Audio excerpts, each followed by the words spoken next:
100 দিন পেরুলেও কমেনি ইরান যুদ্ধের উত্তাপ। ট্রাম্পের কণ্ঠে তেহরানের সক্ষমতার প্রশংসা। কতটা মাশুল দিচ্ছেন ইরানিরা? পরম মিত্র যুক্তরাষ্ট্রের বিরুদ্ধে গোয়েন্দাগিরি করে ধরা খেল ইসরায়েল, ফাঁস করেছে পেন্টাগন। ফাটল ধরছে কি বন্ধুত্বে? 7.8 মাত্রার ভূমিকম্পে কাঁপল ফিলিপিন্স। অন্তত 19 জনের মৃত্যু, আহত 134। বিভিন্ন স্থানে ব্যাপক ক্ষয়ক্ষতি। উপকূলে সুনামি সতর্কতা জারির পর প্রত্যাহার। ইরানে মার্কিন বাহিনীর সামরিক আগ্রাসনের 100তম দিনেও থামেনি পাল্টাপাল্টি হামলা। ঘটনাবহুল হরমুজ প্রণালীতে ইরানের একাধিক ড্রোন ধ্বংসের দাবি করেছে মার্কিন বাহিনীর সেন্ট্রাল কমান্ড সেন্টকম। এমন অবস্থায় শান্তি চুক্তি ছাড়া অহংকারী ইরানিদের গতি নেই বলে মন্তব্য করেছে মার্কিন প্রেসিডেন্ট ডোনাল্ড ট্রাম্প। যদিও তেহরানের দাবি মার্কিন নিষেধাজ্ঞা জব্দ হওয়া $24 বিলিয়ন ফেরত পাওয়া ছাড়া শান্তি চুক্তিতে যাবে না ইরান।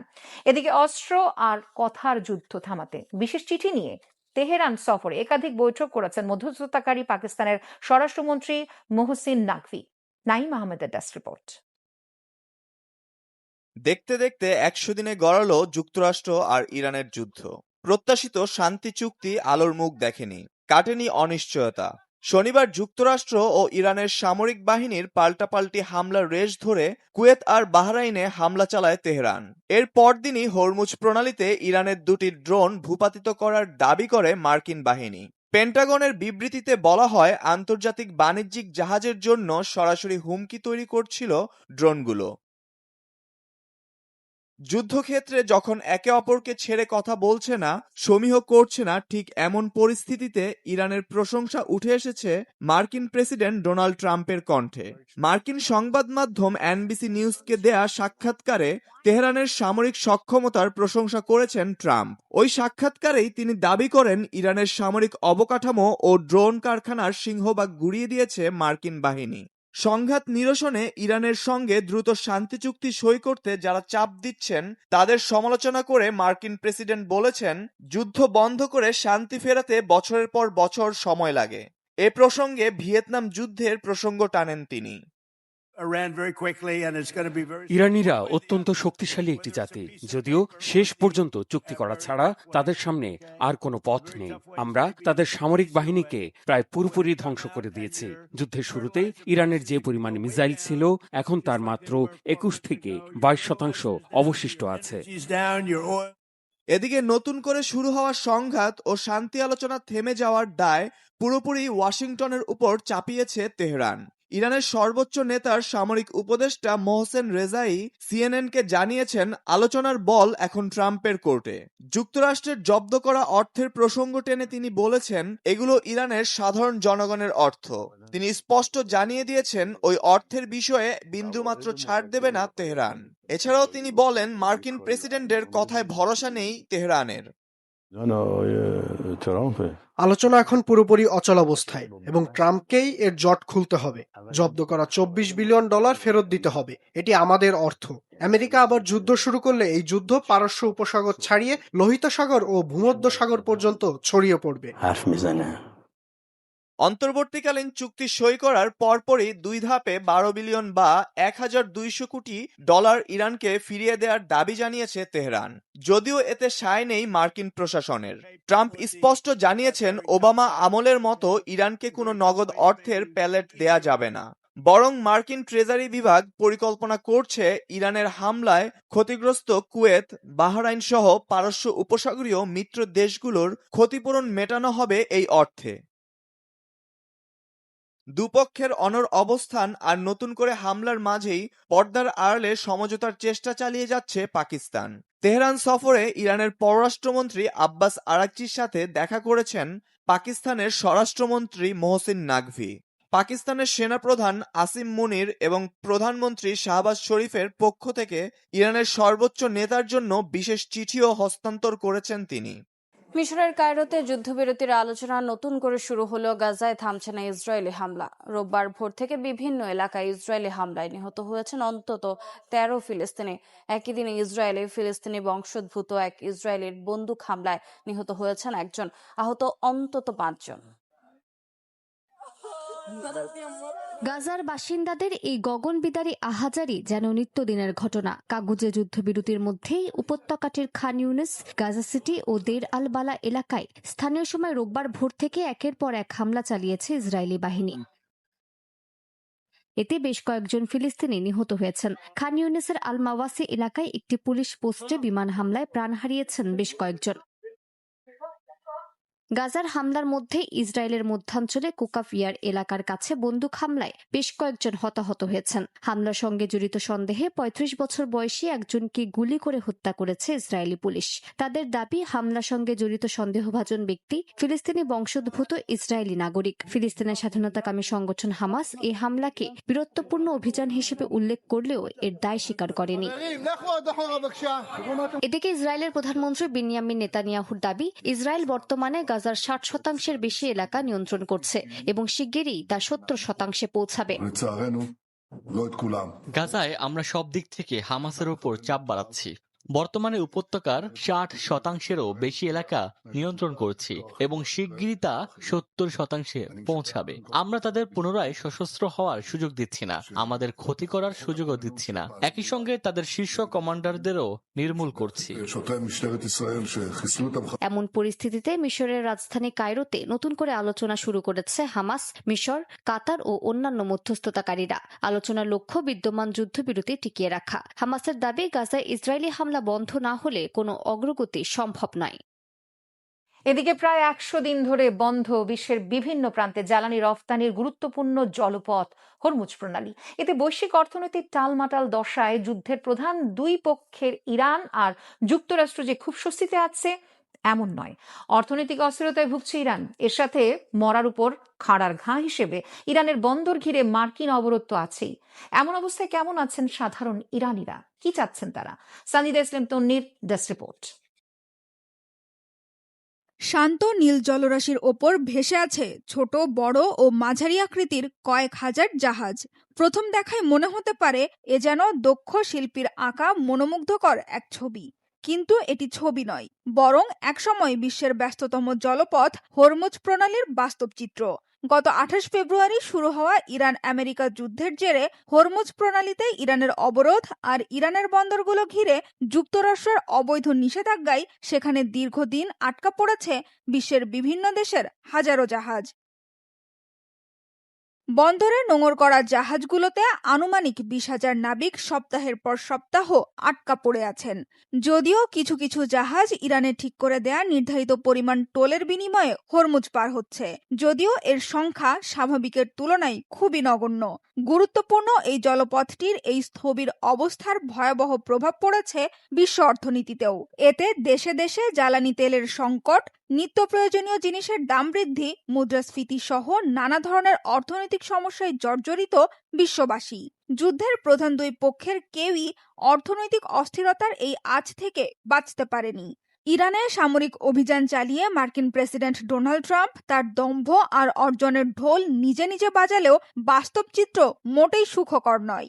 যুক্তরাষ্ট্রের অর্থনীতিকে হুমকির মুখে ফেলায় এখন দেশটির সবচেয়ে অজনপ্রিয় প্রেসিডেন্টে পরিণত হয়েছেন তিনি। এদিকে পরাশক্তির বিরুদ্ধে দুর্বার প্রতিরোধে ইরান প্রশংসার সাগরে ভাসলেও যুদ্ধের মাসুল হিসেবে উপহার পেয়েছে অর্থনীতির টালমাটাল অবস্থা। ব্যাপক ক্ষয়ক্ষতির কারণে আকাশছোঁয়া মূল্যস্ফীতি, অর্থনৈতিক মন্দা, নিত্যপণ্যের সংকটে সাধারণ ইরানিদের বেঁচে থাকাটাই কঠিন হয়ে পড়ছে দিনকে দিন। যুদ্ধের কারণে স্থানীয় বাজারে অস্বাভাবিক হারে বাড়ছে খাদ্যপণ্যের দাম।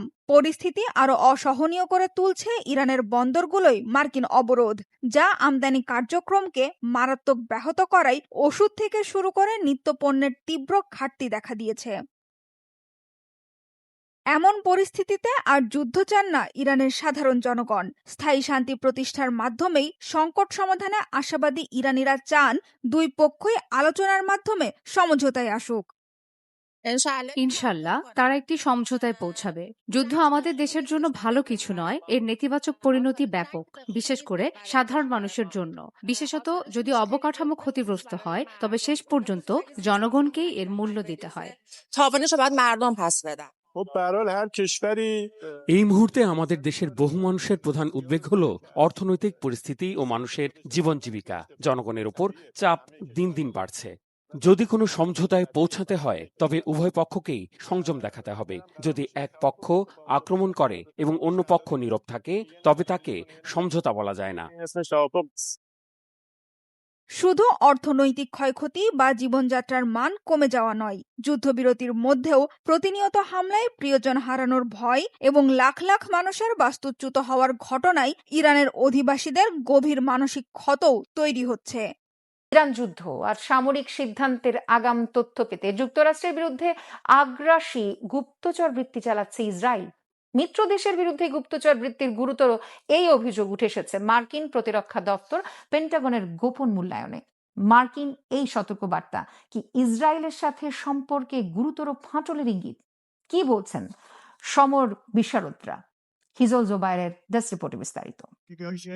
যুক্তরাষ্ট্রের ওপর ইসরায়েলের গুপ্তচর বৃত্তি বৃদ্ধি নিয়ে ক্রমেই উদ্বিগ্ন হয়ে উঠছে মার্কিন প্রতিরক্ষা সদর দপ্তর পেন্টাগন। পরিস্থিতি বিবেচনায় সম্প্রতি ইসরায়েল থেকে আসা গোয়েন্দা হুমকির মাত্রাকে সর্বোচ্চ স্তরে উন্নীত করা হয়েছে।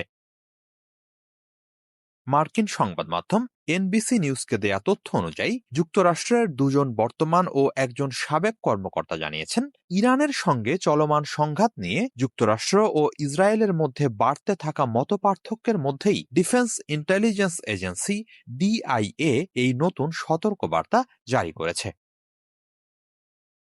ডিআইএর অভ্যন্তরীণ বার্তায় ইসরায়েলি গোয়েন্দা তৎপরতার হুমকিকে ক্রিটিক্যাল বা সংকটজনক পর্যায় হিসেবে চিহ্নিত করা হয়েছে। এক মার্কিন কর্মকর্তা জানান, এ বিষয়ক 7 পৃষ্ঠার গোপন এক নথিতে এমন কয়েকটি নির্দিষ্ট ঘটনার উল্লেখ রয়েছে যা ওয়াশিংটনের উদ্বেগ আরও বাড়িয়ে দিয়েছে। পেন্টাগনের আশঙ্কা, মধ্যপ্রাচ্যের সংঘাত নিয়ে ডোনাল্ড ট্রাম্প প্রশাসনের অভ্যন্তরীণ আলোচনা, নীতি নির্ধারণী প্রক্রিয়া এবং ভবিষ্যৎ সামরিক সিদ্ধান্ত সম্পর্কে আগাম তথ্য সংগ্রহের লক্ষ্যেই মার্কিন শীর্ষ কর্মকর্তাদের ওপর নজরদারি চালানোর চেষ্টা করছে ইসরায়েল। বিশ্ব রাজনীতিতে মিত্র কিংবা প্রতিদ্বন্দ্বী রাষ্ট্রগুলোর মধ্যে গোয়েন্দা নজরদারি নতুন কিছু নয়। তবে বর্তমান ও সাবেক মার্কিন কর্মকর্তাদের ভাষ্য অনুযায়ী ইসরায়েলের সাম্প্রতিক তৎপরতা সাধারণ কূটনৈতিক গোয়েন্দাগিরির সীমা ছাড়িয়ে গেছে। বিশেষ করে ইরানের সঙ্গে যুদ্ধ এবং লেবাননে ইসরায়েলের সামরিক অভিযান নিয়ে প্রেসিডেন্ট ডোনাল্ড ট্রাম্প ও প্রধানমন্ত্রী বেনিয়ামিন নেতানিয়াহুর মধ্যে যে মতবিরোধ তৈরি হয়েছে তার প্রেক্ষাপটে বিষয়টি আরও সংবেদনশীল হয়ে উঠেছে। বিশ্লেষকদের মতে, ট্রাম্প প্রশাসন ইরানের বিরুদ্ধে নতুন সামরিক অভিযান শুরু করবে নাকি সংঘাত বন্ধের পথে হাঁটবে, এ প্রশ্নের উত্তর জানতে ইসরায়েলের আগ্রহ এখন তুঙ্গে। এদিকে পেন্টাগনের এই সতর্কবার্তার পর মার্কিন কর্মকর্তাদের ইসরায়েল সফর ও ইসরায়েলি প্রতিনিধিদের সঙ্গে বৈঠকের ক্ষেত্রে নিরাপত্তা ব্যবস্থা আরও জোরদার করা হয়েছে। সংশ্লিষ্টরা বলছেন, এই সতর্কবার্তার ফলে মার্কিন কর্মকর্তারা যখন ইসরায়েল সফর করবেন কিংবা ইসরায়েলি কর্মকর্তাদের সঙ্গে বৈঠক করবেন তখন অতিরিক্ত সতর্কতা অবলম্বন করবেন। বর্তমান ও সাবেক কূটনীতিকদের তথ্য অনুযায়ী অনেক মার্কিন কর্মকর্তাই ইসরায়েল সফরের সময় অস্থায়ী ফোন ও ল্যাপটপ ব্যবহার করেন। এমনকি হোটেল কক্ষে ব্যক্তিগত আলাপচারিতার ক্ষেত্রেও তারা অতিরিক্ত সতর্কতা বজায় রাখেন। দীর্ঘদিন ধরেই যুক্তরাষ্ট্রের জাতীয় নিরাপত্তা মহলে একটি ধারণা প্রচলিত রয়েছে, নিজের সবচেয়ে ঘনিষ্ঠ মিত্র হলেও প্রয়োজন হলে যুক্তরাষ্ট্রের বিরুদ্ধেও আগ্রাসী গোয়েন্দা তৎপরতা চালাতে পিছপা হয় না ইসরায়েল। সাম্প্রতিক এই সতর্কবার্তা সেই পুরনো আশঙ্কাকেই নতুন করে সামনে নিয়ে এসেছে। এর আগে 1980-র দশকে ইসরায়েলের চালানো এক গুপ্তচর বৃত্তির কারণে ওয়াশিংটনের সঙ্গে দেশটির সম্পর্কের বড় ধরনের ফাটল তৈরি হয়েছিল। সে সময় মার্কিন নৌবাহিনীর গোয়েন্দা বিশ্লেষক জনাথন পোলার্ড সুটকেস ভর্তি অত্যন্ত গোপনীয় নথিপত্র ইসরায়েলের কাছে বিক্রি করেছিলেন। ওই লেবাননে আগ্রাসনের জবাবে ইসরায়েলে ব্যাপক ক্ষেপণাস্ত্র হামলা চালিয়েছে ইরান। একই সঙ্গে ইয়েমেন থেকেও ইসরায়েলের মধ্যাঞ্চল লক্ষ্য করে রকেট ছোড়া হয়। জবাবে ইরানের কয়েকটি শহর লক্ষ্য করে বিমান হামলা চালায় নেতানিয়াহু বাহিনী। এতে তেহরান সহ বিভিন্ন শহরে বিস্ফোরণের শব্দ শোনা গেছে। উভয় পক্ষকে সংঘাত বন্ধের আহ্বান জানিয়েছেন মার্কিন প্রেসিডেন্ট ডোনাল্ড ট্রাম্প। আবারও বারুদের গন্ধে উত্তপ্ত মধ্যপ্রাচ্য। যুদ্ধবিরতির পরও লেবাননে আক্রমণ অব্যাহত রাখার জবাবে ইসরায়েলে ব্যাপক ক্ষেপণাস্ত্র হামলা চালিয়েছে ইরান। সোমবার রেভলিউশনারি গার্ড বাহিনী আইআরজিসি ইসরায়েলের উত্তরাঞ্চল রামাত ডেভিড বিমান ঘাঁটি ও জেরুজালেমের বিভিন্ন সামরিক স্থাপনা লক্ষ্য করে দফায় দফায় ক্ষেপণাস্ত্র ছোড়ে। ইরানি ক্ষেপণাস্ত্র রুখতে আকাশ প্রতিরক্ষা ব্যবস্থা মোতায়েন করে ইসরায়েল। স্থানীয়দের বাংকারে আশ্রয় নেয়ার সতর্কবার্তা জারি করা হয়। ইরানের হামলার পরপরই ইয়েমেন থেকেও ইসরায়েলের রকেট ছড়ে বিদ্রোহী গোষ্ঠী হাউথি। ইসরায়েলের রাজধানী তেলাবিব ও জেরুজালেম লক্ষ্য করে এসব হামলা চালানো হয়। তবে এসব রকেট প্রতিহত করার দাবি করেছে নেতানিয়াহু বাহিনী। ইরান ইয়েমেনের সমন্বিত হামলার জবাব দিয়েছে ইসরায়েলও। তেহরান, ইস্পাহান, তাবরিজ, কারাচ সহ বিভিন্ন শহরে বিমান হামলা চালায় আইডিএফ। এ সময় বিভিন্ন শহরে বিস্ফোরণের শব্দ শোনা গেছে। তবে ইরানের গণমাধ্যমের দাবি, তেহরানে হামলা হয়নি। এদিকে ইরান ইসরায়েল পাল্টাপাল্টি হামলার মধ্যেই সৌদি আরবে মিসাইল অ্যালার্ট সাইরেন বেজে ওঠে। দেশটির রাষ্ট্রীয় গণমাধ্যম জানায়, আল খার্জ এলাকায় এই সতর্কবার্তা দেয়া হয়। সেখানে প্রিন্স সুলতান বিমান ঘাঁটি অবস্থিত। পরে সতর্কবার্তা প্রত্যাহার করে নেওয়া হয়। এর আগে ইরানে হামলা না চালাতে ফোনে ইসরায়েলি প্রধানমন্ত্রী বিনিয়ামিন নেতানিয়াহুর প্রতি আহ্বান জানান মার্কিন প্রেসিডেন্ট ডোনাল্ড ট্রাম্প। তেহরানকেও আলোচনার টেবিলে বসার পরামর্শ দেন তিনি। 7.8 মাত্রার শক্তিশালী ভূমিকম্পে কাঁপল ফিলিপিন্সের দক্ষিণাঞ্চল। এখন পর্যন্ত 15 জনের মৃত্যুর খবর পাওয়া গেছে। আহত হয়েছেন অন্তত 129 জন। বেশ কয়েকটি এলাকায় ব্যাপক ক্ষয়ক্ষতি হয়েছে। ভূমিকম্পের পর ফিলিপিন্স, ইন্দোনেশিয়া, জাপান সহ কয়েকটি দেশে সুনামি সতর্কতা জারি করা হলেও পরে তা প্রত্যাহার করে নেওয়া হয়। ধসে পড়ছে একের পর এক ভবন, জীবন বাঁচাতে ছুটছেন মানুষ। স্থানীয় সময় সোমবার সকালে শক্তিশালী ভূমিকম্পে হঠাৎই কেঁপে ওঠে ফিলিপিন্সের দক্ষিণাঞ্চলীয় মিন্দানাও দ্বীপ। বহু ভবন ক্ষতিগ্রস্ত হয়েছে, হতাহত হয়েছেন বেশ কয়েকজন। মার্কিন ভূতাত্ত্বিক জরিপ সংস্থা ইউএসজিএস জানিয়েছে ভূমিকম্পের মাত্রা ছিল 7.8। German research centre for Jio sciences জানায় ভূমিকম্পটির উৎপত্তি ভূপৃষ্ঠের প্রায় 10 কিলোমিটার গভীরে। সারাঙ্গানি প্রদেশের একটি স্কুলে সকালে পতাকা উত্তোলন অনুষ্ঠানের সময় অনুভূত হয় এই তীব্র কম্পন। ভয়ে ছোটাছুটি করেন শিশুরা। স্থানীয় পুলিশ প্রধান জানান, ঝাঁকুনিতে পুলিশ ভবনের দেয়ালে ফাটল দেখা দিয়েছে। আতঙ্কে অনেক মানুষ ভবন ছেড়ে বাইরে চলে আসেন। কেউ কেউ ভয় পেয়ে অসুস্থ হয়ে পড়েন। ভূমিকম্পের পর ফিলিপিন্স, ইন্দোনেশিয়া ও জাপান সহ কয়েকটি দেশ সুনামি সতর্কতা জারি করে। পরে পরিস্থিতি মূল্যায়নের পর অধিকাংশ এলাকায় সতর্কতা ধীরে ধীরে প্রত্যাহার করে নেওয়া হয়। পশ্চিম ইন্দোনেশিয়া সময় সকাল 7:11 পর্যন্ত কেজির পর্যবেক্ষণে 6.7 ও 5.9 মাত্রার দুটি আফটার শক রেকর্ড করা হয়েছে। উপকূলীয় এলাকার বাসিন্দাদের নিরাপদ ও উঁচু স্থানে সরে যাওয়ার পরামর্শ দেওয়া হচ্ছে।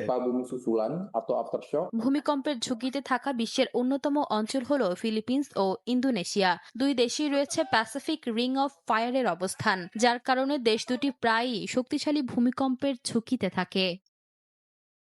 ইশিতা আক্তার, সময় সংবাদ। এদিকে ভুটানে 5.3 মাত্রার ভূমিকম্প হয়েছে। স্থানীয় সময় রোববার রাতে পুনাখা জেলা থেকে প্রায় 5 কিলোমিটার দূরে এটি আঘাত হানে। ভূমিকম্পের গভীরতা ছিল ভূপৃষ্ঠের 10 কিলোমিটার গভীরে। এর কম্পন ভুটানের পাশাপাশি বাংলাদেশ, ভারত, নেপাল ও চীনের কিছু অংশেও অনুভূত হয়। তাৎক্ষণিকভাবে কোনো প্রাণহানি বা ক্ষয়ক্ষতির খবর পাওয়া যায়নি। যুদ্ধের সংকটে ইরানের পর্যটন খাত। একসময় লাখো বিদেশি পর্যটকে মুখর থাকা ঐতিহাসিক শহর, জাদুঘর ও সাংস্কৃতিক স্থাপনাগুলো এখন ফাঁকা পড়ে আছে। হোটেলগুলোতে কমেছে পর্যটকের সংখ্যা, বন্ধ হয়ে গেছে বহু ট্যুর কার্যক্রম। পাশাপাশি দেশটিতে মার্কিন ইসরায়েল হামলায় ধ্বংস হয়ে গেছে বহু ঐতিহাসিক স্থাপনা। ইতিহাস, ঐতিহ্য ও সংস্কৃতির দিক দিয়ে ইরানের পর্যটন শিল্প বিশ্বজুড়ে সমাদৃত।